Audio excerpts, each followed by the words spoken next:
یہ کربلا کے وہ آخری شہید ہیں جو زخمی ہو کر گر گئے تھے۔ لوگوں نے سمجھا مر گئے، لیکن جب امام حسین کی شہادت کی آواز سنی تو دوبارہ اٹھ کھڑے ہوئے۔ 7 محرم کو پانی بند ہو چکا تھا اور پیاس خیموں میں رقص کر رہی تھی۔ اس پیاس کے پیرے میں ایک ایسے شہید کی داستان سنی جن کا نام سوید ابن عمرو تھا۔ یہ میدان جنگ میں شدید زخمی ہو کر غش کھا کر گر گئے۔ دشمن نے سمجھا کہ ان کا کام تمام ہو چکا ہے اور انہیں مردہ سمجھ کر چھوڑ دیا۔ گھنٹوں وہ اسی حالت میں بے ہوش پڑے رہے۔ پھر عصر کا وقت آیا۔ ہوا کے ایک جھونکے کے ساتھ یہ آواز ان کے کانوں میں پڑی، حسین ذبح کر دیے گئے۔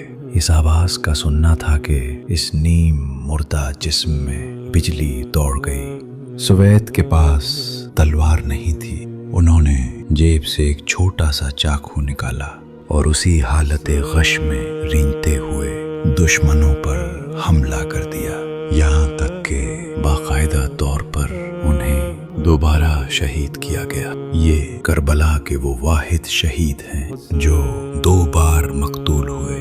موت بھی کانپتی تھی جن کے عزم کو دیکھ کر۔ وہ کٹ کے بھی اٹھے آقا کی صدا دیکھ کر۔ سچے وفادار کی سانسیں تب تک ختم نہیں ہوتی جب تک اس کے آقا کا مشن باقی ہو۔ 8 محرم کی رات عمر بن سعد کے لشکر میں جشن تھا اور ادھر ایک خیمے میں ایک جرنیل لرز رہا تھا۔ وہ کوئی اور نہیں، یزیدی فوج کا سپہ سالار حر تھا۔ اس کا بھائی اس کے پاس آیا اور پوچھا، حر، میں نے کبھی کسی جنگ میں تمہارے چہرے پر یہ خوف نہیں دیکھا۔ اگر مجھ سے پوچھا جائے کہ کوفہ کا سب سے بڑا بہادر کون ہے تو میں تمہارا نام لوں گا۔ یہ تمہارے ہاتھ کیوں کانپ رہے ہیں؟ حر نے ایک تاریخی جملہ کہا جو سونے کے حروف سے لکھنے کے قابل ہے۔ خدا کی قسم، میں خود کو جنت اور دوزخ کے درمیان کھڑا پا رہا ہوں، اور خدا کی قسم میں جنت کے مقابلے میں کسی چیز کو اختیار نہیں کروں گا، خواہ مجھے جلا دیا جائے یا ٹکڑے ٹکڑے کر دیا جائے۔ حر کا گھوڑا اب الٹے قدموں حسینی خیموں کی طرف بڑھ رہا تھا، سر جھکا ہوا تھا اور لبوں پر تھا، یا مولا، کیا میری توبہ قبول ہوگی؟ ایک رات میں بدلی ایسی تقدیر کی کایا۔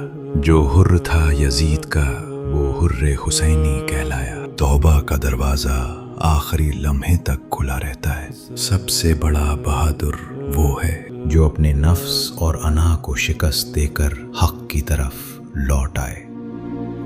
9 محرم کی شام، جسے عصر تاسوعہ کہتے ہیں، کربلا کی فضا پر اداسی کی چادر تنی تھی۔ اچانک یزیدی لشکر کی طرف سے شمر ذل جوشن آگے بڑھا اور چلایا، کہاں ہیں میرے بھانجے؟ عباس اور ان کے بھائی کہاں ہیں؟ حضرت عباس نے پہلے تو جواب دینا بھی گوارا نہ کیا، مگر امام علیہ السلام کے کہنے پر آگے آئے۔ شمر نے ایک کاغذ آگے بڑھایا اور کہا، تمہاری ماں کی طرف سے ہمارا قبیلہ ایک ہے، میں یزید سے تمہاری جان کی امان لکھوا لایا ہوں۔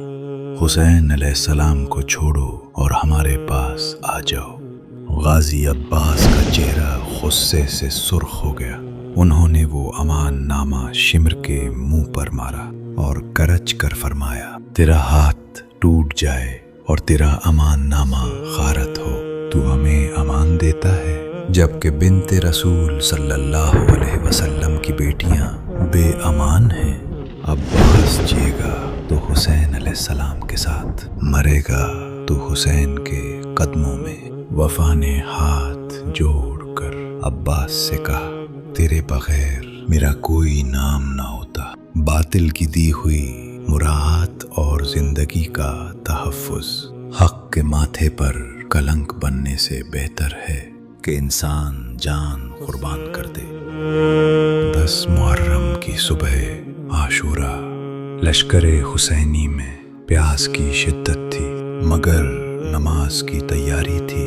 امام نے اپنے 18 سالہ جوان بیٹے علی اکبر سے فرمایا، بیٹا اذان دو، شاید اس لشکر اعدام میں رسول کی آواز سن کر کسی کا ضمیر جاگ جائے۔ علی اکبر نے جب اذان دی تو دشمن کے لشکر میں رونا مچ گیا، کیونکہ ان کی آواز ہو بہو رسول اللہ صلی اللہ علیہ وسلم جیسی تھی۔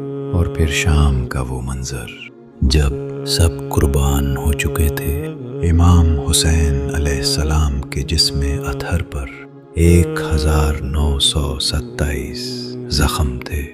آپ علیہ السلام گھوڑے سے فرش زمین پر آئے، ذوالجنا رو رہا تھا، زمین کانپ رہی تھی۔ شمر خنجر لے کر آگے بڑھا، لیکن امام حسین نے فرمایا، رک جا، مجھے میرے رب سے بات کرنے دے۔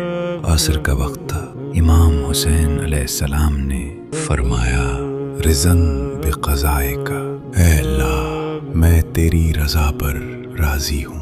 خنجر چل گیا، سر کٹ گیا، مگر سجدہ ابد تک کے لیے بلند ہو گیا۔ سرداد نداد دست در دست یزید، حقاً کے بنائے لا الہ ہست حسین۔ کربلا کا سب سے بڑا سبق یہ ہے کہ زندگی کا مقصد بچنا نہیں، بلکہ خدا کی رضا کے سانچے میں خود کو ڈھال دینا ہے، چاہے اس کی قیمت سر کٹانا ہی کیوں نہ ہو۔